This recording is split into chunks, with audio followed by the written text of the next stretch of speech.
Praise the Lord. கர்த்தருடைய பரிசுத்த நாமத்துக்கு ஸ்தோத்திரம் உண்டாவதாக. நம்ம வேதத்தில் வாசிக்கிறோம், சங்கீதம் 118:24.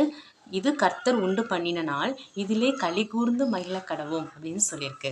ஆமாங்க, இன்னைக்கு இது உங்களுடைய நாள். ஆண்டவருடைய வசனம் வார்த்தைகள் தான் நம்மளை வாழ வைக்கிற வார்த்தைகள் இல்லையா? ஸோ அதை நம்ம சொல்லிக்கிட்டே இருக்கும்போது நமக்கு ஒரு விடுதலை கிடைக்கும். இது கர்த்தர் உண்டு பண்ணின நாள். ஆண்டவரை நீங்கள் என்னை விடுவிப்பீங்க, ஜனங்கள் மத்தியில் என்னை உயர்த்துவீங்க, நிச்சயமாக இந்த நாளை எனக்கு ஆசீர்வாதமாக மாற்றி தருவீங்க அப்படின்னு நீங்கள் ப்ரேயர் பண்ணணும். ஜெபிக்கலாமா? அன்பின் பரலோக பிதாவே, இந்த நாளுக்காக ஸ்தோத்திரம்.